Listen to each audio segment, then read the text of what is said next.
PSC tips and ട്രിക്സിലേക്ക് ഏവർക്കും സ്വാഗതം.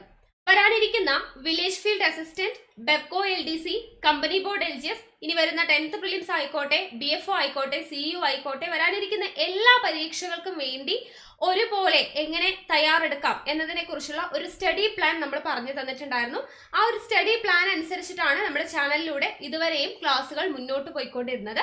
അപ്പോൾ അതിന്റെ കൂട്ടത്തിൽ നമ്മളൊരു അടുത്ത സ്റ്റെപ്പ് അല്ലെ, നമ്മുടെ SCRTയും കൂടെ ഇൻക്ലൂഡ് ചെയ്തിട്ടുള്ള ക്ലാസ്സുകളാണ് ഇന്ന് മുതൽ അങ്ങോട്ട് നമ്മൾ കൊണ്ടുപോകുന്നുണ്ടാവാം. അപ്പോൾ ഓൾഡ് SCRT പഠിക്കണം, ന്യൂ SCRT പഠിക്കണം, അത് ഏത് രീതിയിലൊക്കെയാണ് പഠിക്കേണ്ടത് എന്നൊക്കെ പറഞ്ഞുകൊണ്ട് നമ്മൾ ഇന്നലെ ഒരു ലൈവ് സെഷൻ ചെയ്തിട്ടുണ്ടായിരുന്നു. അപ്പൊ അതിന്റെ ഭാഗമായിട്ട് നമ്മൾ ആദ്യം തന്നെ ഓൾഡ് SCRT ആണ് പഠിക്കാനായിട്ട് പോകുന്നത്. അപ്പോൾ ഈ ലൈവ് സെഷൻ കാണാത്തവരുണ്ടെങ്കിൽ അല്ലെങ്കിൽ നമ്മുടെ സ്റ്റഡി പ്ലാനിനെ കുറിച്ച് അറിയാത്തവരൊക്കെ ഉണ്ടെന്നുണ്ടെങ്കിൽ നമ്മുടെ ടെലഗ്രാം ചാനലിൽ ജോയിൻ ചെയ്യാം. ടെലഗ്രാമിന്റെ ലിങ്ക് ഞാൻ താഴെ ഡിസ്ക്രിപ്ഷൻ ബോക്സിൽ കൊടുത്തിട്ടുണ്ട്. സ്റ്റഡി പ്ലാനിനെ കുറിച്ച് ഡീറ്റെയിൽഡ് ആയിട്ട് പറഞ്ഞിട്ടുള്ള ഒരു ലൈവ് സെഷൻ ഉണ്ട്. അതിനുശേഷം നമ്മുടെ ക്ലാസ് 1, ക്ലാസ് 2, ക്ലാസ് 3 എന്ന് പറഞ്ഞിട്ട് പ്രോപ്പർ ആയിട്ട് നമ്മൾ ഓർഡറിൽ തന്നെ നമ്മൾ ടെലഗ്രാമിൽ ക്ലാസ് നമ്പർ ഒക്കെ കൊടുത്തുകൊണ്ടാണ് നമ്മുടെ സെഷൻസ് എല്ലാം നമ്മൾ ചെയ്തിട്ടുള്ളത്. പിന്നെ ഇന്നലെ നമ്മൾ SCRT എങ്ങനെ പഠിക്കണം എന്നുള്ളതിനെ കുറിച്ചുള്ള ലൈവ് സെഷൻ ഇന്നലെ ചെയ്തിട്ടുണ്ടായിരുന്നു. അപ്പൊ അതിന് പ്രകാരമാണ് നമ്മൾ ഇന്ന് മുതൽ SCRT പാഠഭാഗങ്ങൾ പഠിക്കാനായിട്ട് പോകുന്നത്. അപ്പൊ ഞാൻ പറഞ്ഞതുപോലെ തന്നെ ഒരുപാട് പേര് നമ്മുടെ ചാനലിൽ പുതിയതായിട്ട് ജോയിൻ ചെയ്തിട്ടുണ്ട്. അപ്പൊ അവർക്ക് മനസ്സിലാവാൻ വേണ്ടിയിട്ടാണ് ഈ ഒരു ഇൻട്രൊഡക്ഷൻ പാർട്ടിൽ നമ്മുടെ കാര്യങ്ങളൊക്കെ ഒന്ന് പറഞ്ഞു പോകുന്നത്. ഓക്കെ അല്ലേ? അപ്പൊ പുതുതായിട്ട് ജോയിൻ ചെയ്തിട്ടുള്ളവരുണ്ടെന്നുണ്ടെങ്കിൽ നമ്മുടെ സ്റ്റഡി പ്ലാനിനെ കുറിച്ചെല്ലാം നോക്കുക, ക്ലാസ് കാണുക, കൃത്യമായിട്ട് ഫോളോ ചെയ്യുക. ഇനി നിങ്ങൾ പഠിച്ചു തുടങ്ങിയാലും നല്ല രീതിയിൽ തന്നെ നമുക്ക് റാങ്കിലോട്ട് എത്താൻ വേണ്ടി പറ്റും. കാരണം നമുക്കറിയാം നോട്ടിഫിക്കേഷൻ വരുന്നതേ ഉള്ളൂ. ഈ നോട്ടിഫിക്കേഷൻ വന്ന് ഡേറ്റ് പബ്ലിഷ് ചെയ്ത് പഠിക്കാന്ന് പറയുമ്പോൾ ഒരുപാട് സമയം നമുക്ക് നഷ്ടപ്പെട്ടു പോകും അല്ലെ. പഠനം എന്ന് പറയുന്നത് നമ്മൾ എപ്പോഴും കൺസിസ്റ്റന്റ് ആയിട്ട് ഇപ്പൊ തുടങ്ങിയാൽ തന്നെ നിങ്ങൾക്ക് നല്ല രീതിയിൽ ഉന്നത റാങ്കിലോട്ട് എത്താൻ വേണ്ടി പറ്റുന്നതാണ്. ഓക്കെ അല്ലേ? അപ്പൊ നമുക്ക് SCRT എങ്ങനെയാണ് പഠിച്ചു തുടങ്ങേണ്ടത് എന്നുള്ള കാര്യം നമ്മൾ പറഞ്ഞിട്ടുണ്ടായിരുന്നു. അപ്പൊ ഇന്ന് മുതൽ നമ്മൾ ഇത് SCRTയുടെ ക്ലാസ് സ്റ്റാർട്ട് ചെയ്യുവാണ്. ഓൾഡ് SCRT ആണ് നമ്മൾ സ്റ്റാർട്ട് ചെയ്യുന്നത്. അപ്പൊ ഇന്ന് നമ്മൾ ആദ്യമായിട്ട് പഠിക്കാനായിട്ട് പോകുന്നത് ഇന്ത്യൻ ഹിസ്റ്ററിയുടെ ഭാഗമാണ് കേട്ടോ. അപ്പൊ ഹിസ്റ്ററി എന്ന് പറയുന്നത് നമ്മൾ പഠിക്കുന്നത് ടെക്സ്റ്റ് ബുക്കിലെ ഓരോ വരികളും വായിച്ച് അതിന്റെ കഥയെല്ലാം മനസ്സിലാക്കി. ചരിത്രം എന്ന് പറയുന്നത് നമ്മളൊരു ചോദ്യം ഉത്തരം എന്നുള്ള രീതിയിൽ പഠിച്ചു കഴിഞ്ഞാൽ നമ്മുടെ തലയ്ക്കകത്ത് നിൽക്കത്തില്ല. ഓക്കെ, അപ്പൊ അത് നമുക്ക് എങ്ങനെ മനസ്സിൽ ഉറപ്പിക്കാം എന്നുള്ള രീതിക്ക് നമ്മൾ ഓരോ ലൈൻ ബൈ ലൈൻ വായിച്ച് ഒരു കഥ, ഒരു സിനിമാ കഥ നിങ്ങൾ എങ്ങനെ ഓർത്തിരിക്കും ആ രീതിയിൽ ഓർത്തിരിക്കാൻ പാകത്തിന് നമ്മൾ ആ ഒരു രീതിയിലാണ് ക്ലാസ് എടുത്തിട്ടുള്ളത്. നമ്മൾ ഓൾറെഡി എടുത്തിട്ടുള്ള ക്ലാസ് ആണ്. അപ്പൊ അത് ഞാൻ നിങ്ങൾക്ക് വേണ്ടിയിട്ട് തരാമെന്ന് പറഞ്ഞിട്ടുണ്ടായിരുന്നു. അപ്പൊ ഇന്ന് നമ്മൾ നോക്കുന്നത് ഏറ്റവും ബേസ് തൊട്ടാണ് നമ്മൾ പഠിച്ചു പോകുന്നത് കേട്ടോ. അപ്പൊ ബേസ് തൊട്ട് പഠിക്കുന്നത് കൊണ്ട് തന്നെ ഇതിനെപ്പറ്റി വലിയ ധാരണയില്ലാത്തവരാണെങ്കിൽ കൂടി, ആദ്യമായിട്ട് SCRT പഠിക്കാനായിട്ട് തുടങ്ങുന്നവരാണെങ്കിൽ കൂടി നിങ്ങൾക്ക് വളരെ ഈസി ആയിട്ട് മനസ്സിലാക്കി എടുക്കാൻ വേണ്ടി പറ്റുന്നതാണ്. ഓക്കെ അല്ലേ? അപ്പൊ ഇന്ത്യൻ ഹിസ്റ്ററിയുടെ ഭാഗമാണ് നമ്മൾ ഇന്ന് നോക്കുന്നത്. 7ാം ക്ലാസ്സിലെ 3ാമത്തെ ചാപ്റ്റർ പഠിച്ചു. ഇനി അടുത്ത ചാപ്റ്റർ വരുന്നത് 7ാം ക്ലാസ്സിലെ തന്നെ 4ാമത്തെ ചാപ്റ്റർ ആണ്, ഇന്ത്യ പുതുയുഗത്തിലേക്ക് എന്ന് പറയുന്ന ചാപ്റ്റർ ആണ്. അപ്പോൾ നമുക്ക് നോക്കാം. ആദ്യം തന്നെ നമുക്കൊരു കോളത്തിൽ ഇതെങ്ങനെ തന്നിട്ടുണ്ട്, അതായത് ഒരു പിക്ചറൊക്കെ തന്നിട്ടുണ്ട്. സതി എന്ന് പറയുന്ന ആചാരത്തെ കുറിക്കുന്ന ഒരു സംഭവമാണ് തന്നിട്ടുള്ളത്. നമുക്ക് ജസ്റ്റ് ഒന്ന് വായിച്ചു നോക്കാം. AD 1612-16 കാലഘട്ടം. അപ്പോൾ കാലഘട്ടം എത്രയാണ്? AD 1612-16 കാലഘട്ടമാണ്. സൂറത്തിലെ ഒരു ദിവസം. അപ്പോൾ സൂറത്താണ് സ്ഥലം. ബനിയ വിഭാഗത്തിൽപ്പെട്ട ഒരാൾ മരിച്ചു. ഏത് വിഭാഗമാണ്? ബനിയ എന്ന് പറയുന്ന വിഭാഗത്തിൽപ്പെട്ട ഒരാൾ മരിച്ചു. ശവശരീരം ദഹിപ്പിക്കാനായി അകലെയുള്ള ഒരു ശ്മശാനത്തിലേക്ക് കൊണ്ടുപോകുന്നു. ശവമഞ്ചത്തെ അനുഗമിച്ചുകൊണ്ട് 100 കണക്കിന് ആൾക്കാർ. പരേതിന്റെ ഭാര്യയാകട്ടെ പുത്തൻ വസ്ത്രങ്ങളും ആഭരണങ്ങളും ധരിച്ച് ആ സംഘത്തോടൊപ്പമുണ്ട്. വിവാഹ മണ്ഡപത്തിലേക്ക് എന്ന പോലെ ബന്ധുക്കളും തോഴിമാരും ചേർന്ന് അവളെ കൊണ്ടുപോകുന്നു. ശവശരീരം ചിതയിൽ വച്ചു 3 വട്ടം വലം വെച്ച് അവൾ ചിതയിൽ കയറിയിരുന്നു. എന്നിട്ട് ഭർത്താവിന്റെ ശിരസ് മടിയിൽ വെച്ചു. ഭർത്താവിനോടൊപ്പം അവൾ താമസിക്കാൻ പോവുകയാണ്. അതാണ് വിശ്വാസം. ഉണങ്ങിയ വിറകുള്ളികളും നെയ്യും എണ്ണയും അവൾക്കു ചുറ്റും കുമിഞ്ഞു. സുഗന്ധദ്രവ്യങ്ങൾ അവൾക്കുമേൽ വർഷിച്ചു. ചിതയ്ക്ക് തീ കൊളുത്തി. 10 വയസ്സിലധികം പ്രായമില്ലാത്ത അവൾ ഭർത്താവിനോടൊപ്പം താമസിച്ചിട്ടില്ല. എന്നിട്ടും ഭാര്യ എന്ന നിലയിൽ അവൾ ചിതയിലെരിഞ്ഞു. അപ്പോൾ സതി എന്ന് പറയുന്ന ദുരാചാരത്തെ കുറിക്കുന്ന ഒരു സംഭവമാണ് കൊടുത്തിട്ടുള്ളത്. അപ്പോൾ ഇത് ഏതിലാണ് ചെയ്തിട്ടുള്ളത്? വില്യം ഫോസ്റ്ററുടെ CIE early travels in India 1583-1619 എന്ന് പറയുന്നതിൽ വില്യം ഫോസ്റ്ററുടേതാണ്. അതിൽ വരുന്ന സതി എന്ന് പറയുന്ന ദുരാചാരത്തെക്കുറിച്ചാണ് അവിടെ കൊടുത്തിട്ടുള്ളത്. അപ്പോൾ അതൊന്ന് മനസ്സിലാക്കി വെക്കാം. ഇന്ത്യയിൽ നിലനിന്നിരുന്ന സതി എന്ന ദുരാചാരത്തെക്കുറിച്ചാണ് മുകളിൽ വിവരിച്ചിട്ടുള്ളത്. നമുക്കത് വായിച്ചപ്പോൾ മനസ്സിലായി അല്ലേ? സതിയെക്കുറിച്ചാണ് പറയുന്നത്. അപ്പോൾ ഇത്തരത്തിലുള്ള നിരവധി സാമൂഹിക അനാചാരങ്ങൾ ഇന്ത്യയിൽ നിലനിന്നിരുന്നു. അപ്പോൾ അത് ഏതൊക്കെയാണ്? ശൈശവ വിവാഹം, വിധവാ വിവാഹ നിഷേധം, നരബലി, പെൺ ശിശുഹത്യ, അടിമത്തം, ഇങ്ങനെയുള്ള കാര്യങ്ങളൊക്കെ ഇവിടെ ഇന്ത്യയിൽ നിലനിന്നിരുന്നു അല്ലെ. ശൈശവ വിവാഹം, വിധവാ വിവാഹ നിഷേധം, നരബലി, പെൺ ശിശുഹത്യ, അടിമത്തം എന്നിവയെല്ലാം നിലനിന്നിരുന്നു. ഇത്തരം അനാചാരങ്ങൾക്കെതിരെ 19-ാം നൂറ്റാണ്ടോടെ അനേകം പരിഷ്കരണ പ്രസ്ഥാനങ്ങൾ ഉയർന്നു വന്നു. ഓക്കെ, അപ്പം ഇങ്ങനെയുള്ള ദുരാചാരങ്ങൾക്കെതിരെയൊക്കെ 19-ാം നൂറ്റാണ്ടോട് കൂടിയിട്ട് ധാരാളം പ്രസ്ഥാനങ്ങൾ ഉയർന്നു വന്നിരുന്നു. യുക്തിചിന്തയും ഇംഗ്ലീഷ് വിദ്യാഭ്യാസം ഉളവാക്കിയ സാമൂഹ്യ ബോധവുമാണ് ഇതിന് പ്രേരകമായത്. അനാചാരങ്ങളോടും അന്ധവിശ്വാസങ്ങളോടുമുള്ള എതിർപ്പ്, സ്ത്രീ സ്വാതന്ത്ര്യം, വിദ്യാഭ്യാസത്തിന്റെ വ്യാപനം, ഇന്ത്യൻ സംസ്കാരത്തെക്കുറിച്ചുള്ള അഭിമാന ബോധം എന്നിവ ഇതിൻ്റെ പൊതു സ്വഭാവങ്ങളായിരുന്നു. അപ്പം നമുക്കിവിടെ പഠിക്കാനായിട്ട് മെയിനായിട്ട് പഠിക്കാനുള്ളത് സാമൂഹിക അനാചാരങ്ങൾക്കെതിരെയും അതുപോലെ തന്നെ സാമൂഹിക ഉന്നമനത്തിനും വേണ്ടിയും പ്രവർത്തിച്ച പ്രധാനപ്പെട്ട വ്യക്തികൾ ആരൊക്കെയാണ്, അവർ തുടക്കം കുറിച്ച പ്രസ്ഥാനങ്ങൾ ഏതൊക്കെയാണ്, അതാണ് നമുക്ക് പഠിക്കാനായിട്ടുള്ളത്. വളരെയധികം ഇമ്പോർട്ടൻ്റ് ആയിട്ടുള്ള ഒരു സെക്ഷനാണ്. ഓരോ വ്യക്തികളും അവർ നേതൃത്വം നൽകിയിട്ടുള്ള അല്ലെങ്കിൽ അവർ തുടക്കം കുറിച്ചിട്ടുള്ള പ്രസ്ഥാനങ്ങളെക്കുറിച്ചാണ് നോക്കുന്നത്. ആദ്യം രാജാറാം മോഹൻ റോയ്. ഇപ്പോൾ കഴിഞ്ഞ കുറേ പരീക്ഷകൾക്ക് റിപ്പീറ്റ് ചെയ്ത് നമ്മൾ കുറേ കഴിഞ്ഞ പ്രസ്താവന രീതിയിലുള്ള ചോദ്യങ്ങൾ വന്നിട്ടുള്ള എല്ലാ ക്വസ്റ്റ്യൻ പേപ്പറും കൂടെ ഡിസ്കസ് ചെയ്തിട്ടുണ്ടായിരുന്നു അല്ലേ. അപ്പോൾ അവിടെ അനലൈസ് ചെയ്തപ്പോൾ നമുക്ക് രാജാറാം മോഹൻ റോയിനെ കുറിച്ച് കുറേ ക്വസ്റ്റ്യൻസ് അവിടെ കാണാനായിട്ട് പറ്റിയിട്ടുണ്ടായിരുന്നു. അപ്പോൾ മോസ്റ്റ് ഇമ്പോർട്ടൻ്റ് ആണ് രാജാറാം മോഹൻ റോയ്, നോട്ട് ചെയ്ത് വയ്ക്കാം. പാശ്ചാത്യ വിദ്യാഭ്യാസം നേടിയ രാജാറാം മോഹൻ റോയ് ഇന്ത്യയിൽ നിലനിന്നിരുന്ന പല അനാചാരങ്ങളെയും ശക്തമായി എതിർത്തു. സതി, ശൈശവ വിവാഹം എന്നീ അനാചാരങ്ങൾക്കെതിരെ ശബ്ദമുയർത്തി. ഓക്കെ, അപ്പോൾ സതി, ശൈശവ വിവാഹം എന്നീ അനാചാരങ്ങൾക്കെതിരെ ശബ്ദമുയർത്തിയ ആളാണ് Rajaram Mohan Roy. British governor general ആയിരുന്ന വില്യം ബെൻഡിക് പ്രഭുവാണ് സതി നിരോധിച്ചത്. അപ്പോൾ സതി നിരോധിച്ചത് ആരാണ്? William Bentinck പ്രഭുവാണ്. ഇമ്പോർട്ടൻ്റ് ആണ് കേട്ടോ. വില്യം ബെൻഡിക് പ്രഭുവാണ് സതി നിരോധിച്ചത്. ഇതിന് പ്രധാന കാരണം രാജാറാം മോഹൻ റോയിയുടെ പ്രവർത്തനങ്ങളായിരുന്നു. തൻ്റെ ആശയങ്ങൾ പ്രചരിപ്പിക്കാനായി ബ്രഹ്മസമാജം എന്ന സംഘടന സ്ഥാപിച്ച അദ്ദേഹം, അപ്പൊ ബ്രഹ്മസമാജം സ്ഥാപിച്ചത് ആരാണ്? സ്ഥിരം ചോദിക്കുന്നതാണ്. രാജാറാം മോഹൻ റോയ് ആണ്. ഓക്കെ, സതി നിരോധിച്ചത് വില്യം ബെൻഡിക് പ്രഭുവാണ്. രാജാറാം മോഹൻ റോയുടെ ആ പ്രവർത്തനങ്ങളായിരുന്നു അതിന് കാരണമായത്. രാജാറാം മോഹൻ റോയ് സ്ഥാപിച്ചതാണ് ബ്രഹ്മസമാജം എന്ന് പറയുന്ന സംഘടന. അപ്പോൾ ആ സംഘടന സ്ഥാപിച്ച അദ്ദേഹം അടിസ്ഥാനപരമായി എല്ലാ മതങ്ങളും ഒന്നാണെന്നുള്ള പൊതു സന്ദേശം പ്രചരിപ്പിച്ചു. ജാതി സമ്പ്രദായമാണ് ഇന്ത്യക്കാർക്കിടയിലെ അനൈക്യത്തിന്റെ ഉറവിടം എന്ന് വിശ്വസിച്ചു. ഓക്കെ, അദ്ദേഹം എന്താണ് വിശ്വസിച്ചിരുന്നത്? ജാതി സമ്പ്രദായമാണ് ഇന്ത്യക്കാർക്കിടയിലെ അനൈക്യത്തിന്റെ ഉറവിടം എന്നാണ് അദ്ദേഹം വിശ്വസിച്ചിരുന്നത്.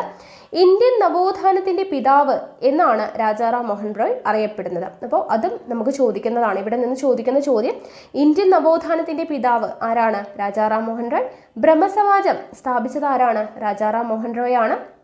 വില്യം ബെൻഡിക് പ്രഭു എന്താണ് ചെയ്തത്? സതി നിരോധിച്ചത് അല്ലെ. സതി നിരോധിച്ചത് വില്യം ബെൻഡിക് പ്രഭുവാണ്. സതി, ശൈശവ വിവാഹം എന്നീ അനാചാരങ്ങൾക്കെതിരെ ശബ്ദമുയർത്തിയ വ്യക്തി രാജാറാം മോഹൻ റോയ് ആണ്. ഓക്കെ, അപ്പോൾ ഇത്രയും പോയിന്റ്സ് ഇമ്പോർട്ടൻ്റ് ആണ്, പഠിച്ചു വെക്കുക രാജാറാം മോഹൻ റോയെ കുറിച്ച്. അടുത്തത് സ്വാമി ദയാനന്ദ സരസ്വതിയാണ്. സ്വാമി ദയാനന്ദ സരസ്വതിയെ കുറിച്ച് നോക്കുമ്പോൾ ജാതി വ്യവസ്ഥയെയും വിഗ്രഹ ആരാധനയെയും എതിർത്ത നവോത്ഥാന നായകനാണ് സ്വാമി ദയാനന്ദ സരസ്വതി. ഓക്കെ, അപ്പോൾ ജാതി വ്യവസ്ഥയെയും വിഗ്രഹ ആരാധനയെയും എതിർത്ത നവോത്ഥാന നായകൻ ആരാണ്? സ്വാമി ദയാനന്ദ സരസ്വതിയാണ്. ഈ ലക്ഷ്യത്തിന് വേണ്ടി അദ്ദേഹം ആര്യ സമാജം എന്ന സംഘടന രൂപീകരിച്ചു. അപ്പോൾ ദയാനന്ദ സരസ്വതി സ്ഥാപിച്ചതാണ് ആര്യ സമാജം. ഓക്കെ, വേദങ്ങളിലേക്ക് മടങ്ങുക എന്നാണ് അദ്ദേഹം ആഹ്വാനം ചെയ്തത്. അപ്പോൾ ഇവിടെ നിന്ന് എന്തൊക്കെ ക്വസ്റ്റ്യൻ ആണ് നമുക്ക് കിട്ടുന്നത്? ജാതി വ്യവസ്ഥയെയും വിഗ്രഹാരാധനയെയും എതിർത്ത നവോത്ഥാന നായകൻ ആരാണ്? സ്വാമി ദയാനന്ദ സരസ്വതി. ആര്യ സമാജം എന്ന് പറയുന്ന സംഘടന രൂപീകരിച്ച നവോത്ഥാന നായകൻ സ്വാമി ദയാനന്ദ സരസ്വതി. വേദങ്ങളിലേക്ക് മടങ്ങുക എന്ന് ആഹ്വാനം ചെയ്ത നവോത്ഥാന നായകൻ സ്വാമി ദയാനന്ദ സരസ്വതി. ഓക്കെ ആണല്ലോ. അപ്പോൾ ഇത്രയും കാര്യങ്ങൾ സ്വാമി ദയാനന്ദ സരസ്വതിയെ കുറിച്ച് ഓർത്തിരിക്കുക. അടുത്തത് ജ്യോതിറാവു ഫൂലെ. ഓക്കെ, ജ്യോതിറാവു ഫൂലെ. ജ്യോതിറാവു ഫൂലെ വിധവകളുടെ വിവാഹത്തെ പ്രോത്സാഹിപ്പിക്കുകയും ജാതി വ്യവസ്ഥയെ എതിർക്കുകയും ചെയ്തു. അപ്പോൾ വിധവകളുടെ വിവാഹത്തെ പ്രോത്സാഹിപ്പിക്കുകയും ജാതി വ്യവസ്ഥയെ എതിർക്കുകയും ചെയ്ത നവോത്ഥാന നായകനാണ് ജ്യോതിറാവു ഫൂലെ. 12 വയസ്സുവരെയുള്ള കുട്ടികൾക്ക് നിർബന്ധിതവും സൗജന്യവുമായ വിദ്യാഭ്യാസം നൽകണമെന്ന് വാദിച്ച അദ്ദേഹം അധസ്ഥിത വിഭാഗക്കാരുടെയും സ്ത്രീകളുടെയും വിദ്യാഭ്യാസത്തിന് പ്രാമുഖ്യം നൽകി. 12 വയസ്സ് വരെയുള്ള കുട്ടികൾക്ക് നിർബന്ധിതവും സൗജന്യവുമായിട്ടുള്ള വിദ്യാഭ്യാസം നൽകണമെന്ന് വാദിച്ച നവോത്ഥാന നായകൻ ആരാണ്? ജ്യോതിറാവു ഫൂലെയാണ്. അദ്ദേഹം സ്ത്രീകളുടെ വിദ്യാഭ്യാസത്തിനും പ്രാമുഖ്യം നൽകിയിരുന്നു. ഈ ആശയങ്ങൾ പ്രചരിപ്പിക്കുന്നതിനായി ഫൂലെ സ്ഥാപിച്ച സംഘടനയാണ് സത്യശോധക് സമാജ്. ഇതും സ്ഥിരം ചോദിക്കുന്നതാണ്. സത്യശോധക് സമാജ് സ്ഥാപിച്ചത് ആരാണ്? ജ്യോതിറാവു ഫൂലെയാണ്. ഓക്കെ, അപ്പൊ ഇത്രയും ഇമ്പോർട്ടൻ്റ് ആണ്. അടുത്തത് പണ്ഡിത രമാബായ്. പണ്ഡിത രമാബായിനെ കുറിച്ച് പഠിക്കാം. സ്ത്രീകളുടെ ഉന്നമനത്തിനായി ആര്യ മഹിളാ സഭ എന്ന സംഘടന സ്ഥാപിച്ച രമാബായ് സ്ത്രീകൾ അനുഭവിക്കുന്ന സാമൂഹ്യ അസമത്വങ്ങൾക്കെതിരെ പോരാടി. അപ്പോൾ ആര്യ മഹിളാ സഭ സ്ഥാപിച്ചത് ആരാണ്? പണ്ഡിത രമാബായ് ആണ്. അതുപോലെ തന്നെ സ്ത്രീകൾ അനുഭവിക്കുന്ന സാമൂഹ്യ അസമത്വങ്ങൾക്കെതിരെ പോരാടിയ നവോത്ഥാന നായികയാണ് രമാബായ്. വിധവകളുടെ ഉന്നമനത്തിനും സ്ത്രീ വിദ്യാഭ്യാസത്തിനും വേണ്ടി അവർ പ്രവർത്തിച്ചു. അപ്പൊ വിധവകളുടെ ഉന്നമനത്തിനും സ്ത്രീ വിദ്യാഭ്യാസത്തിനും വേണ്ടി പ്രവർത്തിച്ചത് ആരാണ്? പണ്ഡിത രമാബായ് ആണ്. ഓക്കെ, അപ്പൊ ആര്യ മഹിളാ സഭ സ്ഥാപിച്ചു എന്നുള്ളത് നോട്ട് ചെയ്ത് വെക്കുക. അടുത്തത് സർ സയ്യദ് അഹമ്മദ് ഖാൻ. സർ സയ്യദ് അഹമ്മദ് ഖാൻ മുസ്ലിങ്ങൾക്കിടയിൽ ആധുനിക വിദ്യാഭ്യാസത്തിന് പ്രചാരം നൽകിയ Ahmed Khan Muhammadan Anglo Oriental College സ്ഥാപിച്ചു. അപ്പൊ മുഹമ്മദൻ ആംഗ്ലോ ഓറിയന്റൽ കോളേജ് സ്ഥാപിച്ചത് ആരാണ്? സർ സയ്യദ് അഹമ്മദ് ഖാൻ ആണ്. ഇതാണ് പിന്നീട് പ്രസിദ്ധമായ അലിഗഡ് മുസ്ലിം സർവകലാശാലയായി മാറിയത്. അപ്പൊ അലിഗഡ് മുസ്ലിം സർവകലാശാല സ്ഥാപിച്ചത് ആരാണ്? സർ സയ്യദ് അഹമ്മദ് ഖാൻ ആണ്. ഹിന്ദു മുസ്ലിം ഐക്യത്തെക്കുറിച്ച് അദ്ദേഹം ഇങ്ങനെ പറഞ്ഞു: ഹിന്ദുക്കളും മുസ്ലിങ്ങളും ഇന്ത്യയുടെ വായു ശ്വസിച്ച് ഗംഗയുടെയും യമുനയുടെയും ജലം പാനം ചെയ്തും ജീവിക്കുന്നു. എന്താണ്? ഹിന്ദുക്കളും മുസ്ലിങ്ങളും ഇന്ത്യയുടെ വായു ശ്വസിച്ചും ഗംഗയുടെയും യമുനയുടെയും ജലം പാനം ചെയ്തും ജീവിക്കുന്നു. നാം രണ്ട് ഇന്ത്യയുടെ മണ്ണിൽ ഉൽപ്പാദിപ്പിക്കപ്പെടുന്നത് ഭക്ഷിക്കുന്നു. ജീവിതത്തിലും മരണത്തിലും നാം ഒന്നിച്ചാണ്. അപ്പൊ ഈ സെന്റൻസ് തന്നിട്ട് ഇത് ആരുടേതാണ് എന്ന് ചോദിക്കാം.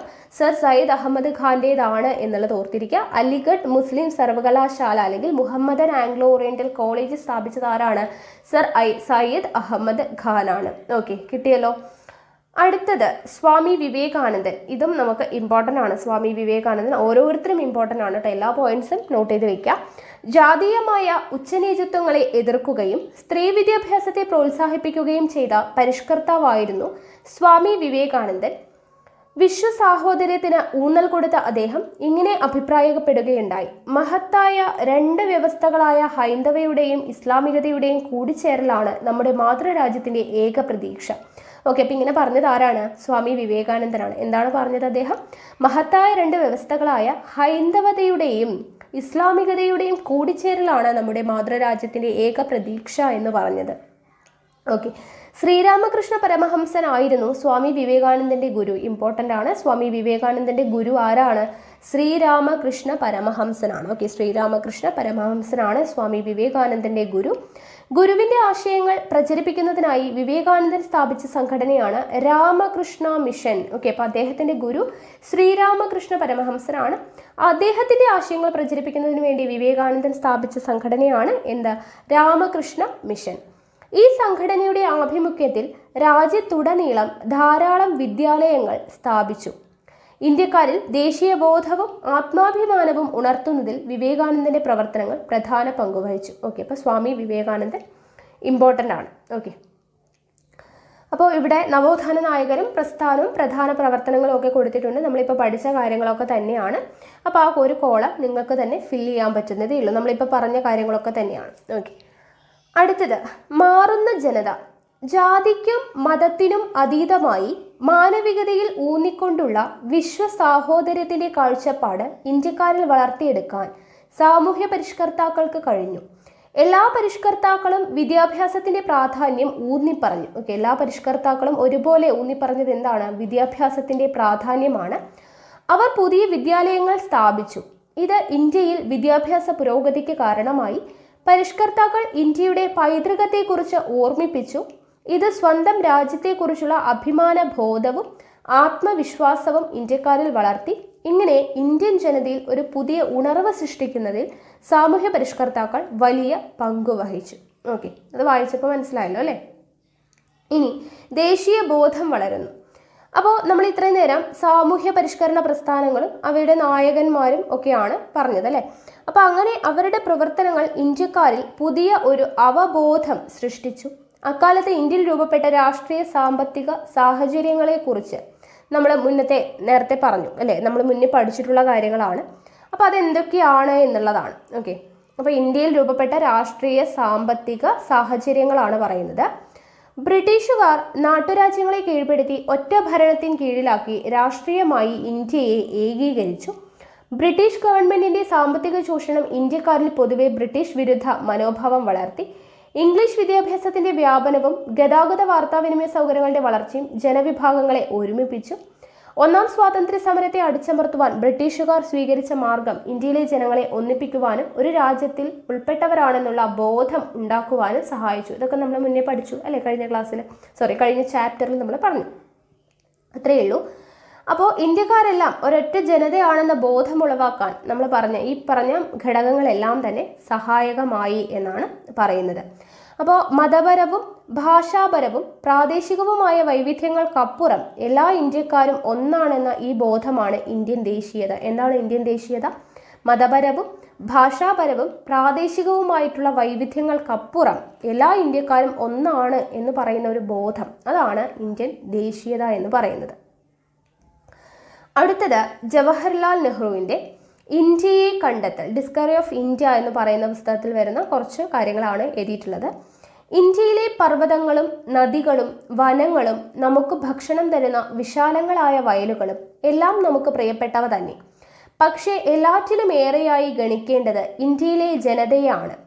അവരെയും എന്നെയും പോലുള്ള ആളുകൾ, അവരാകട്ടെ ഈ പരന്ന നാട്ടിൽ മുഴുക്കെ വ്യാപിച്ചു കിടക്കുകയും ചെയ്യുന്നു. സാരമായി നോക്കിയാൽ ഈ കോടിക്കണക്കിലുള്ള ജനമാണ് ഭാരത മാതാവ്. അവരുടെ ജയം എന്ന് വെച്ചാൽ ഈ ജനത്തിന്റെ ജയം എന്നാണ് അർത്ഥം. നിങ്ങൾ ഈ ഭാരതമാതാവിന്റെ അംശങ്ങളാണ്. ഒരു വിധത്തിൽ നിങ്ങൾ തന്നെയാണ് ഭാരതമാതാവ് എന്ന് ഞാൻ അവരോട് പറയും. ഈ ആശയം പതുക്കെ അവരുടെ തലച്ചോറിൽ കിനിഞ്ഞ് ചെന്നെത്തുമ്പോൾ ഒരു വമ്പിച്ച കണ്ടുപിടുത്തം സാധിച്ചാലത്തെ പോലെ അവരുടെ കണ്ണുകൾ പ്രകാശിക്കും. അപ്പോൾ ജവഹർലാൽ നെഹ്റുവിൻ്റെ ഇന്ത്യയെ കണ്ടെത്തൽ എന്ന് പറയുന്ന പുസ്തകത്തിൽ വരുന്ന വേർഡ്സ് ആണ്. അപ്പോൾ ഇന്ത്യയെ കണ്ടെത്തൽ എഴുതിയത് ആരാണ്? ജവഹർലാൽ നെഹ്റുവിൻ്റെതാണ് എന്നുള്ളത് നോട്ട് ചെയ്ത് വെച്ചേക്കാം. ഓക്കെ, ഇനി നോക്കുക. ദേശീയബോധം വളർന്നതോടെ ബ്രിട്ടീഷ് ഭരണത്തിൽ നിന്ന് മോചനം നേടാനുള്ള ഇന്ത്യക്കാരുടെ പ്രവർത്തനങ്ങൾക്ക് ആക്കം കൂടി. ഇനി ദേശീയതയുടെ വളർച്ചയെ സഹായിച്ച സാഹിത്യകാരന്മാർ എന്ന് പറഞ്ഞൊരു കോളം കൊടുത്തിട്ടുണ്ട്. ആരൊക്കെയാണ്? ബങ്കിം ചന്ദ്ര ചാറ്റർജി, രവീന്ദ്രനാഥ ടാഗോർ, മുഹമ്മദ് ഇക്ബാൽ, ലക്ഷ്മിനാഥ് ബെസ്ബറുവ, അൽതാഫ് ഹുസൈൻ. ആരൊക്കെയാണ് ദേശീയതയുടെ വളർച്ചയെ സഹായിച്ച സാഹിത്യകാരന്മാർ? ബങ്കിം ചന്ദ്ര ചാറ്റർജി, രവീന്ദ്രനാഥ ടാഗോർ, മുഹമ്മദ് ഇക്ബാൽ, ലക്ഷ്മിനാഥ് ബെസ്ബറുവ, അൽതാഫ് ഹുസൈൻ എന്നിവരാണ്. അടുത്തത് സംഘടനകളുടെ രൂപീകരണം. ഇന്ത്യക്കാർക്കിടയിലുണ്ടായ ഉണർവിന്റെ ഫലമായി ഇന്ത്യയുടെ പല ഭാഗങ്ങളിലും പ്രാദേശിക സംഘടനകൾ രൂപം കൊണ്ടു. മദ്രാസ് നേറ്റീവ് അസോസിയേഷൻ, പൂന സാർവജനിക് സഭ, ഇന്ത്യൻ അസോസിയേഷൻ തുടങ്ങിയവ അവയിൽ ചിലതാണ്. ഏതൊക്കെയാണ്? മദ്രാസ് നേറ്റീവ് അസോസിയേഷൻ, പൂന സാർവജനിക് സഭ, ഇന്ത്യൻ അസോസിയേഷൻ തുടങ്ങിയവയാണ്. എന്നാൽ ഇവയെല്ലാം പ്രാദേശിക ആവശ്യങ്ങൾക്കായിരുന്നു മുൻഗണന നൽകിയിരുന്നത്. ഓക്കെ, മദ്രാസ് നേറ്റീവ് അസോസിയേഷൻ ആണെങ്കിലും പൂന സാർവജനിക് സഭയാണെങ്കിലും ഇന്ത്യൻ അസോസിയേഷൻ ആണെങ്കിലും പ്രാദേശിക ആവശ്യങ്ങൾക്കായിരുന്നു മുൻഗണന നൽകിയിരുന്നത്. ദേശീയ തലത്തിൽ ഒരു സംഘടന രൂപീകരിക്കേണ്ട ആവശ്യം അതുകൊണ്ടാണ് ഉണ്ടായിരുന്നത്. ഓക്കെ, അപ്പോൾ ദേശീയ തലത്തിൽ അങ്ങനെ വന്ന ഒരു സംഘടനയാണ്, അങ്ങനെയാണ് ഇന്ത്യൻ നാഷണൽ കോൺഗ്രസ് വരുന്നത്. അപ്പോൾ ഇന്ത്യൻ നാഷണൽ കോൺഗ്രസിൻ്റെ രൂപീകരണം, ഉദയത്തെക്കുറിച്ചാണ് നമ്മൾ പറയുന്നത്. ഇമ്പോർട്ടൻ്റ് ആയിട്ടുള്ളൊരു ഭാഗമാണ് കേട്ടോ. അപ്പോൾ ഇന്ത്യൻ നാഷണൽ കോൺഗ്രസിൻ്റെ ഉദയം എന്ന് പറയുന്നത് 1885 ഡിസംബർ 28 ബോംബെയിലെ തേജ്പാൽ സംസ്കൃത കോളേജിലാണ് വിശാലമായ മുറി. അപ്പോൾ 1885 ഡിസംബർ 28 വിത്ത് ഡേറ്റ് ഓർത്തിരിക്കുക. ബോംബെയിലെ തേജ്പാൽ സംസ്കൃത കോളേജാണ്. ഓക്കെ, ഇന്ത്യയുടെ വിവിധ പ്രദേശങ്ങളിൽ നിന്നുള്ള 72 പേർ ഒത്തുകൂടിയിരിക്കുന്നു. അവർ പല വേഷക്കാരും പല മതക്കാരും പല ഭാഷക്കാരുമായിരുന്നു. വ്യത്യസ്ത സംഘടനകളെ പ്രതിനിധീകരിച്ചെത്തിയ അവർ WC ബാനർജിയുടെ അധ്യക്ഷതയിൽ യോഗം ചേർന്നു. A.O. ഹ്യൂം എന്ന മുൻ ബ്രിട്ടീഷ് ഉദ്യോഗസ്ഥനാണ് ഇത്തരം ഒരു യോഗം വിളിച്ചുകൂട്ടുവാൻ മുൻകൈയെടുത്തത്. ഈ യോഗത്തിൽ വെച്ച് ഇന്ത്യൻ നാഷണൽ കോൺഗ്രസ് രൂപീകരിക്കപ്പെട്ടു. അപ്പോൾ ഇന്ത്യൻ നാഷണൽ കോൺഗ്രസ് രൂപീകരിക്കപ്പെട്ടത് എപ്പോഴാണ്? 1885 ഡിസംബർ 28-നാണ്. എവിടെ വെച്ചാണ്? ബോംബെയിൽ വെച്ചാണ്. ബോംബെയിൽ എവിടെയാണ്? തേജ്പാൽ സംസ്കൃത കോളേജാണ്. എത്ര പേരാണ് ആദ്യത്തെ സമ്മേളനത്തിൽ പങ്കെടുത്തത്? 72 പേരാണ്. ആരായിരുന്നു അധ്യക്ഷൻ? WC ബാനർജി ആയിരുന്നു. ഇങ്ങനൊരു യോഗം ചേർത്തത് ആരാണ്? AO ഹ്യൂമാണ്. ഓക്കെ, അപ്പോൾ ഇത്രയും കാര്യങ്ങൾ കിട്ടിയല്ലോ. മോസ്റ്റ് ഇമ്പോർട്ടൻ്റ് ആണ്. ഇതിൽ ഒരു പോയിന്റും വിട്ടുകളയരുത്, എല്ലാം പഠിച്ചു വെക്കാം. ആദ്യ യോഗത്തിലെ പ്രസംഗത്തിൽ നിന്ന് എന്ന് പറഞ്ഞു കൊടുത്തിട്ടുണ്ട്, ഇന്ത്യയിലെ ഭരണ സംവിധാനം കുറെ കൂടി പരിഷ്കൃതമാകണമെന്നും നമ്മയും ഭരണത്തിൽ പങ്കാളികളാക്കണമെന്നും നാം ആഗ്രഹിക്കുന്നു. ആരുടെ വേർഡ്സ് ആണ്? WC ബാനർജിയുടെ വേർഡ്സ് ആണ്. അത് നോട്ട് ചെയ്ത് വെച്ചേക്കാം. അപ്പോൾ ഇന്ത്യൻ നാഷണൽ കോൺഗ്രസിന്റെ ആദ്യ സമ്മേളനത്തിൽ പങ്കെടുത്തവർ ആണ്. അപ്പോൾ അവരുടെ ഫോട്ടോ ആണ് ഈ കൊടുത്തിട്ടുള്ളത്.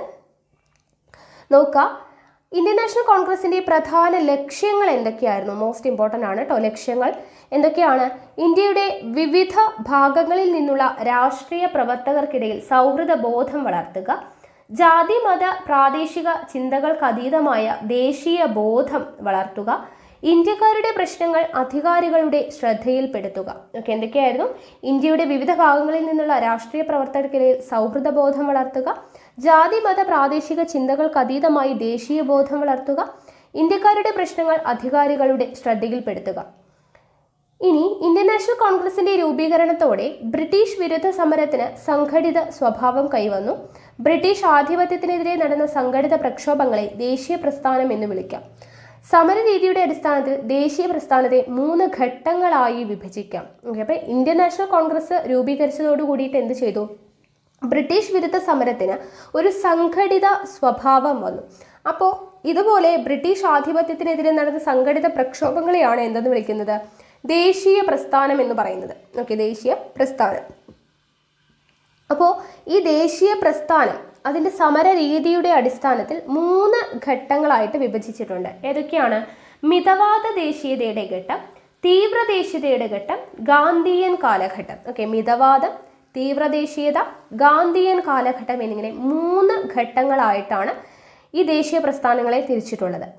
1885 മുതൽ 1905 വരെയുള്ള കാലഘട്ടമാണ് മിതവാദ ദേശീയതയുടേതായിരുന്നു. ഓക്കെ, അപ്പോൾ 1885 മുതൽ 1905 വരെയുള്ള കാലഘട്ടമാണ് മിതവാദ ദേശീയതയുടെ കാലഘട്ടം. ഇംഗ്ലീഷ് വിദ്യാഭ്യാസം ലഭിച്ചവരായിരുന്നു ആദ്യകാല നേതാക്കൾ. അവരിൽ പ്രമുഖരായിരുന്നു ദാദാഭായ് നവറോജി, ഗോപാലകൃഷ്ണ ഗോഖലെ, ബദറുദ്ദീൻ തിയാബ്ജി, ഫിറോസ് ഷാ മേത്ത തുടങ്ങിയവർ. പരാതികളിലൂടെയും പ്രമേയങ്ങളിലൂടെയും പ്രതിഷേധങ്ങളിലൂടെയും പൊതു ആവശ്യങ്ങൾ ബ്രിട്ടീഷ് സർക്കാരിൻ്റെ ശ്രദ്ധയിൽപ്പെടുത്താനാണ് അവർ ശ്രമിച്ചത്. പക്ഷേ ഈ ആവശ്യങ്ങൾ ബ്രിട്ടീഷ് അധികാരികൾ വേണ്ട വിധത്തിൽ പരിഗണിച്ചില്ല. അപ്പോൾ 1885 മുതൽ 1905 വരെയുള്ള കാലഘട്ടമാണ് മിതവാദ ദേശീയതയുടെ കാലഘട്ടം. അതിൽ വരുന്നത് ആരൊക്കെയാണ്? ദാദാഭായ് നവറോജി, ഗോപാലകൃഷ്ണ ഗോഖലെ, ബദറുദ്ദീൻ തിയാബ്ജി, ഫിറോസ് ഷാ മേത്ത തുടങ്ങിയവരാണ്. ഇനി ബ്രിട്ടീഷ് ഭരണത്തിന് കീഴിൽ ഇന്ത്യ ദാരിദ്ര്യമായത് എങ്ങനെയാണെന്ന് ഇവർ പഠിക്കുകയുണ്ടായി. ഓക്കെ, അപ്പോൾ ഇവർ നടത്തിയ പഠനങ്ങളാണ് ഇന്ത്യൻ ദേശീയ പ്രസ്ഥാനത്തിന് ആശയപരമായിട്ടുള്ള അടിത്തറ നൽകിയത്. ഇനി അടുത്തത് വളരെയധികം ഇമ്പോർട്ടൻ്റ് ആണ്, ചോർച്ചാ സിദ്ധാന്തം. നമ്മൾ കഴിഞ്ഞ ക്വസ്റ്റ്യൻ പേപ്പേഴ്സൊക്കെ പരിശോധിക്കുകയാണെങ്കിൽ ദാദാഭായ് നവറോജിയെക്കുറിച്ച് ഒരു ക്വസ്റ്റ്യൻ ഇമ്പോർട്ടൻ്റ് ആയിട്ടും അവിടെ ചോദിച്ചിട്ടുണ്ടായിരുന്നു, നമ്മൾ പറഞ്ഞതാണ്. അപ്പോൾ നോക്കി വയ്ക്കുക. ദാദാഭായ് നവറോജിയുടെ പ്രധാന സംഭാവനയാണ് ചോർച്ചാ സിദ്ധാന്തം. ഓക്കെ, ദാദാഭായ് നവറോജിയുടെ പ്രധാനപ്പെട്ട സംഭാവനയാണ് ചോർച്ചാ സിദ്ധാന്തം. ഇന്ത്യയുടെ സമ്പത്ത് ഇംഗ്ലണ്ടിലേക്ക് പലതരത്തിൽ ചോർത്തിക്കൊണ്ടുപോയിരുന്നു. ശമ്പളമായും സമ്മാനമായും നികുതിയായുമായിരുന്നു ഈ സാമ്പത്തിക ചോർച്ച. ഇന്ത്യയുടെ ദാരിദ്ര്യത്തിനുള്ള കാരണം ഈ ചോർച്ചയാണെന്ന് ദാദാഭായ് നവറോജി സമർത്ഥിച്ചു. അപ്പോൾ ചോർച്ചാ സിദ്ധാന്തം ആരുടേതാണ്? ദാദാഭായ് നവറോജിയുടേതാണ്. അത് നോട്ട് ചെയ്ത് വയ്ക്കാം. അടുത്തത് ബംഗാൾ വിഭജനം. ബംഗാൾ കേന്ദ്രമാക്കിയാണ് ഇംഗ്ലീഷുകാർ ഇന്ത്യയിൽ ഭരണം നടത്തിയിരുന്നത്. ഓക്കെ, ബംഗാൾ കേന്ദ്രമാക്കിയാണ് ഇംഗ്ലീഷുകാർ ഇന്ത്യയിൽ ഭരണം നടത്തിയിരുന്നത്. വിവിധ ജനവിഭാഗങ്ങളിൽപ്പെട്ട ഇവിടുത്തെ ജനങ്ങൾ സഹോദരന്മാരെ പോലെയാണ് കഴിഞ്ഞിരുന്നത്. ബ്രിട്ടീഷ് ഗവൺമെന്റിന്റെ നയങ്ങളെ എതിർക്കുന്ന ധാരാളം പ്രവർത്തനങ്ങൾ അവർ നടത്തിയിരുന്നു. ഒന്നിച്ചു നിൽക്കുന്ന ബംഗാൾ ഒരു ശക്തിയാണ്. ബംഗാളിനെ വിഭജിച്ചാൽ ശക്തി കുറയും. നമ്മുടെ ഭരണത്തെ എതിർക്കുന്നവരുടെ കരുത്ത് ചോർന്നു പോകും. 1904 ബ്രിട്ടീഷ് ഇന്ത്യയിലെ ആഭ്യന്തര സെക്രട്ടറി ആയിരുന്ന റിസ്ലെ ബംഗാളിൽ നിലനിന്നിരുന്ന ജനതയുടെ ഐക്യത്തെക്കുറിച്ച് ഇപ്രകാരം നിരീക്ഷിച്ചു. അപ്പോൾ ബംഗാൾ കേന്ദ്രമാക്കിയിട്ടാണ് ആര് പ്രവർത്തിച്ചിരുന്നത്? ഇംഗ്ലീഷുകാർ ഇന്ത്യയിൽ ഭരണം നടത്തിയിരുന്നത്. അപ്പോൾ വിവിധ ജനവിഭാഗങ്ങളിൽപ്പെട്ട ആളുകളാണെങ്കിൽ കൂടി അവർ സഹോദരന്മാരെ പോലെയാണ് കഴിഞ്ഞിരുന്നത്. അതുകൊണ്ട് തന്നെ ബ്രിട്ടീഷ് ഗവൺമെന്റിന്റെ നയങ്ങളെ അവർ എതിർത്തുകൊണ്ട് ധാരാളം പ്രവർത്തനങ്ങൾ നടത്തി. അപ്പോൾ റിസ്ലെ പറഞ്ഞതാണ്, ആരാണ് 1904 ബ്രിട്ടീഷ് ഇന്ത്യയിലെ ആഭ്യന്തര സെക്രട്ടറി, ബ്രിട്ടീഷ് ഇന്ത്യയുടെ ആഭ്യന്തര സെക്രട്ടറി ആയിരുന്ന റിസ്ലെയുടെ വാക്കുകളാണ് ഒന്നിച്ചു നിൽക്കുന്ന ബംഗാൾ ഒരു ശക്തിയാണ്, ബംഗാളിനെ വിഭജിച്ചാൽ ശക്തി കുറയും, നമ്മുടെ ഭരണത്തെ എതിർക്കുന്നവരുടെ കരുത്ത് ചോർന്നു പോകും എന്ന് റിസ്ലെ പറഞ്ഞു അല്ലെ. ബ്രിട്ടീഷ് ഭരണത്തിനെതിരായി ഉയർന്നു വന്ന ശക്തിയാണ് ബംഗാളിനെ അധികാരികൾ കണ്ടത്. ഈ സാഹചര്യത്തിൽ വൈസ്രോയി ആയിട്ടുള്ള കഴ്സൺ പ്രഭു 1905 ബംഗാളിനെ രണ്ടായി വിഭജിച്ചു. ഇവിടെ നിന്നും എത്ര ചോദ്യം കിട്ടും? ബംഗാൾ വിഭജനം നടത്തിയ പ്രഭു ആരാണ്? കഴ്സൺ പ്രഭു ആണ്. ഏത് വർഷമാണ്? 1905 റിസ്ലെ പറഞ്ഞ വാക്കുകളും കൂടെ ഓർത്തിരിക്കുക. അപ്പോൾ ബംഗാൾ വിഭജനം കഴ്സൺ പ്രഭു 1905. അപ്പോൾ ബംഗാൾ വിഭജനം നടത്തിയ വൈസ്രോയി ആര് എന്നുള്ളത് സ്ഥിരം ചോദിക്കുന്നതാണ്. കഴ്സൺ പ്രഭു ആണ്. വർഷം 1905. ഇനി നോക്കുക, ദേശീയ പത്രങ്ങളും കവികളും സാമൂഹ്യ പ്രവർത്തകരും ബംഗാൾ വിഭജനത്തെ എതിർത്തു. ദേശീയ പത്രങ്ങളും കവികളും സാമൂഹ്യ പ്രവർത്തകരും എതിർത്തു, ബംഗാൾ വിഭജനത്തെ എതിർത്തു. മഹാകവി രവീന്ദ്രനാഥ് ടാഗോർ ബംഗാൾ വിഭജനത്തിനെതിരായി ദേശീയ നിലപാട് ഇങ്ങനെ വ്യക്തമാക്കി. എന്താണ് അദ്ദേഹം പറഞ്ഞത്? പശ്ചിമ ബംഗാളും പൂർവ്വ ബംഗാളും ഒരു ഹൃദയത്തിന്റെ രണ്ടറകളാണ്. ഗംഗയും ബ്രഹ്മപുത്രയും ആശ്ലേഷിക്കുന്നതും ഫലഭൂയിഷ്ടമാകുന്നതുമായ രണ്ടറകളാണിത്. ഈ അറകളിൽ നിന്ന് ഉത്ഭവിക്കുന്ന ചൂട് രക്തമാണ് ബംഗാളികളുടെ സിരകളിലൂടെ ഒഴുകുന്നത്. രവീന്ദ്രനാഥ് ടാഗോറിന്റെ ഈ വേർഡ്സ് നോട്ട് ചെയ്ത് വച്ചേക്കാം. ഇനി ബംഗാൾ ജ്വലിക്കുന്നു. വിഭജനത്തിനെതിരായ സമരം ബംഗാളിനെ ഇളക്കി മറിച്ചു. ഏതെല്ലാം രീതിയിലാണ് അവർ അത് പ്രതികരിച്ചത് എന്നുള്ളതാണ്. ബംഗാൾ വിഭജനത്തിനെതിരെ ഏതെല്ലാം രീതിയിലാണ് പ്രതികരിച്ചത്? എന്തൊക്കെയാണ്? പ്രതിഷേധ യോഗങ്ങൾ സംഘടിപ്പിച്ചു, വിദേശ വസ്തുക്കൾ വിൽക്കുന്ന കടകൾ ഉപരോധിച്ചു, വിദേശ വസ്ത്രങ്ങൾ തീയിട്ട് നശിപ്പിച്ചു, സ്വദേശി ഉൽപ്പന്നങ്ങളുടെ ഉപയോഗത്തിന് പ്രേരിപ്പിച്ചു, ഇംഗ്ലീഷുകാർക്കെതിരെ പ്രകടനങ്ങളും പൊതുയോഗങ്ങളും സംഘടിപ്പിച്ചു.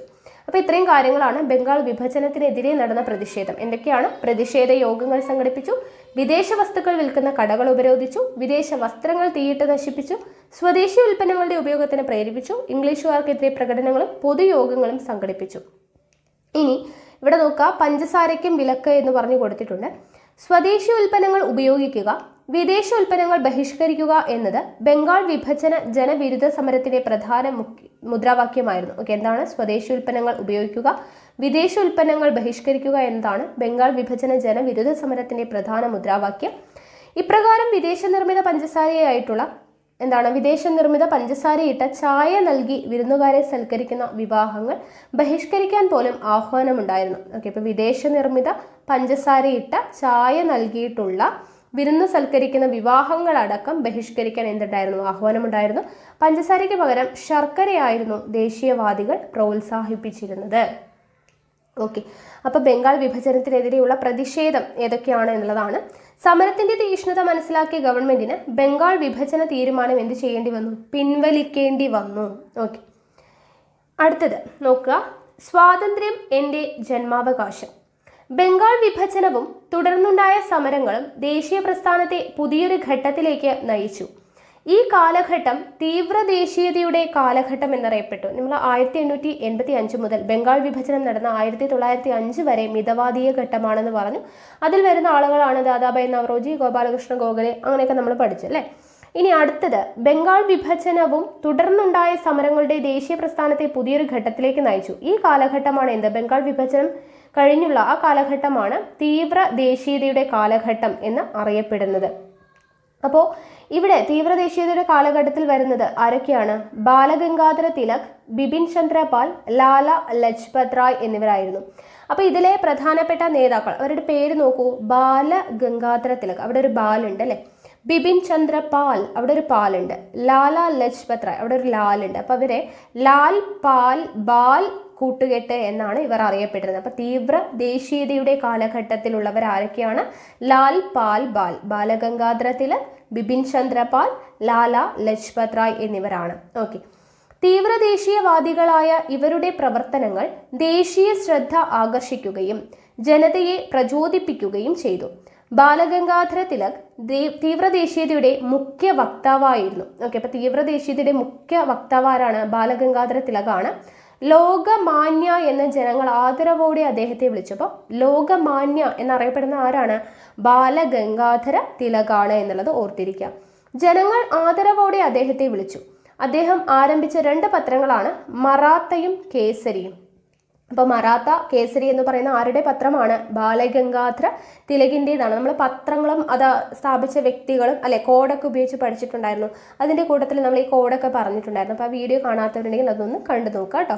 അപ്പോൾ മറാത്തയും കേസരിയും ആരുടെ പത്രങ്ങളാണ്? ബാലഗംഗാധര തിലകിൻ്റെതാണ്. ഓക്കെ. സ്വാതന്ത്ര്യം എൻ്റെ ജന്മാവകാശമാണ്, ഞാനത് നേടുക തന്നെ ചെയ്യും. ആരുടെ വാക്കുകളാണ്? ബാലഗംഗാധര തിലകിന്റെ പ്രസിദ്ധമായിട്ടുള്ള വാക്കുകളാണ്. അപ്പോൾ മറാത്ത, കേസരി എന്നുള്ളത് അദ്ദേഹത്തിന്റെ പ്രശസ്തമായിട്ടുള്ള പത്രങ്ങളും, സ്വാതന്ത്ര്യം എൻ്റെ ജന്മാവകാശമാണ്, ഞാനത് നേടുക തന്നെ ചെയ്യും എന്ന് പറഞ്ഞത് ബാലഗംഗാധര തിലകാണ്.